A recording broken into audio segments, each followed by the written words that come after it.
Ahoy, you scurvy pirates! The day has finally come. Season 12 of Sea of Thieves has finally arrived, and we are going to talk about everything that you need to know before Season 12 arrives. Once Season 12 does arrive, I will be covering additional information about what has been added to the Sea of Thieves. I'm CappCabbage. Thank you so much for being here, and we are first going to look at the Wind Collar. The Wind Collar is a new item that you can find in the Sea of Thieves, in shipwrecks, and in sunken shrines. This item will be findable similar to how you can find the Trident of Dark Tides, and you can sell it for gold. This item allows you to do a few random things, including add additional wind to your sails, save yourself from fall damage if you just happen to be carrying it while you're running around an island. It can knock your enemies back, it can put out fire, and most importantly, it can turn your rowboat or yourself into a water projectile. Next up, we have the Scattershot. The Scattershot is a new cannon item that you can launch at short range into your enemy's ship.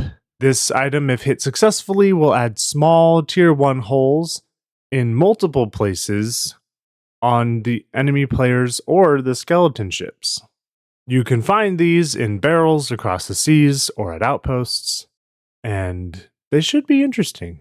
We'll see how they go. Up next is my favorite, the Bone Collar, which I will forever, from this point on, refer to as Skelly Bombs. Skelly Bombs are items that you can only find in forts, and after defeating skeleton fleets, they will summon skeletons to fight for you, whether on land, or, if you shoot it out of a cannon, on other players' ships. I imagine that if you're on someone's ship and you throw it down, it will also function the same way. So instead of doing drive-by firebomb launches, you can now do drive-by skelebomb launches. The skeletons do not live forever. If they get out of combat, they will despawn. So go broadside a poor sad little sloop with 4 fully loaded cannons of skelly bombs, and let's see what happens. They're going to get nerfed, so enjoy them while you can. Other tools that are coming to Sea of Thieves are zip lines, as seen in the previous Tall Tales associated with the Monkey Island franchise. We will now see them across the seas. Big islands that are troubling to traverse shall have them, including outposts, and I have even seen one coming to a fort. Some of the forts have very treacherous cliffs and are very annoying for getting loot to your ship, and that will no longer be the case because ziplines will make it a little bit faster. You can go up them or down them, I would assume, because that's how it worked in the Tall Tale. But more on that when we figure that out. The next tool that's not really a new tool, it's just an enhancement on an existing tool, is the ability to climb up or slide down your ship's harpoon. This will be useful for boarding, creating easy passages to an island, down an island, you name it. This is going to be one of the funnest parts of Season 12 because the possibilities for boarding have gone up, and it will hold us off until we get the harpoon gun come December.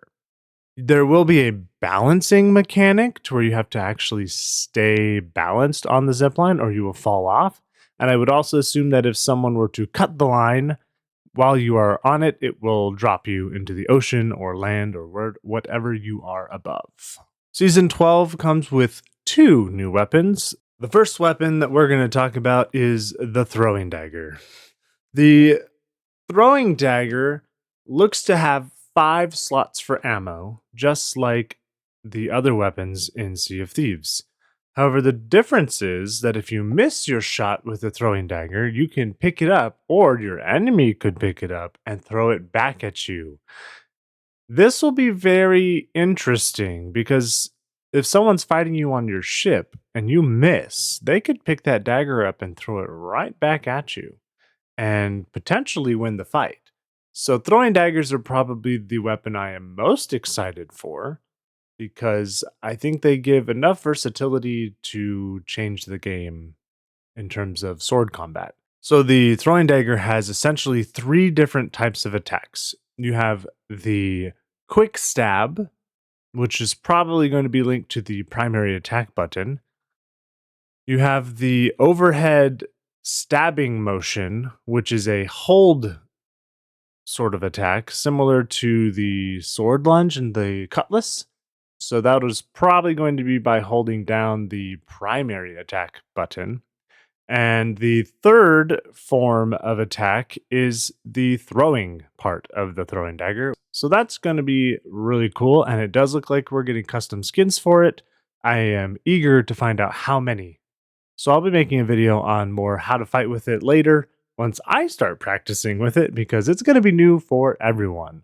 The final weapon to talk about and the second weapon that they are adding for Season 12 is the double-barreled pistol. This pistol has 6 ammo slots, but it has a slightly shorter range and each shot does less damage than you would expect. However, it also includes a hold animation, which will fire 2 shots at the same time, and in my opinion, that is going to function for me like the blunderbuss. So I will likely be using the double-barreled pistol, because it will replace my blunderbuss that I have been using.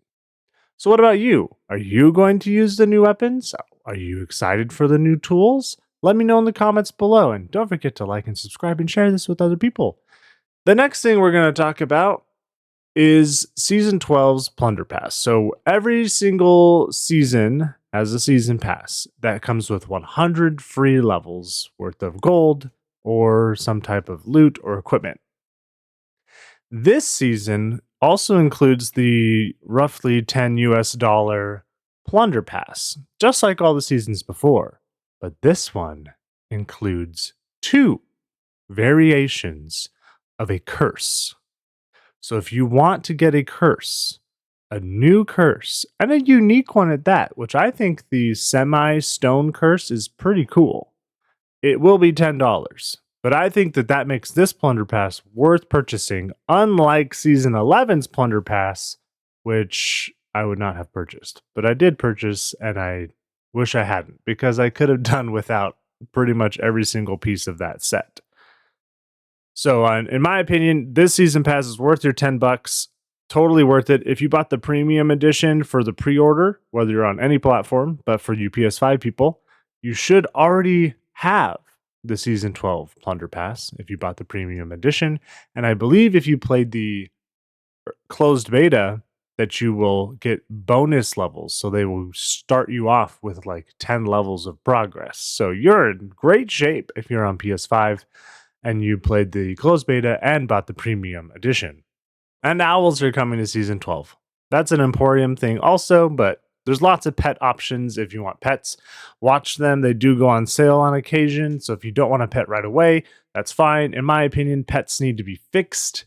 They spend way too much time standing by cannons or by helm, and they just disrupt your combat. So I wouldn't have your pet out for a little while unless you have a place to perch it. But sometimes they get knocked off their perches and then they end up in your way. So play with pets if you want, but I would currently wait until they adjust where they like to stand, because the amount of times I've picked up my pet when I want to pick up my wheel is too much currently. And with all this information, you're informed on everything you need to know for the beginning of Season 12. I'm pretty sure we're going to see a lot of changes and a lot of things coming in preparation for Season 13, and I will be covering those here on this channel. Thank you for the continued support, and I will see you in the next video. Thank you so much for watching this video all the way to the end. I appreciate you so much. If you want to watch more content, please click on one of these videos over here. Or if you haven't subscribed, click here, or up above if you would like to become a member of the CappCabbage channel for just $4, which is way less than a Twitch sub, and you get bonus emotes and a whole bunch of other cool stuff. So thank you so much again, and I will see you in the next video.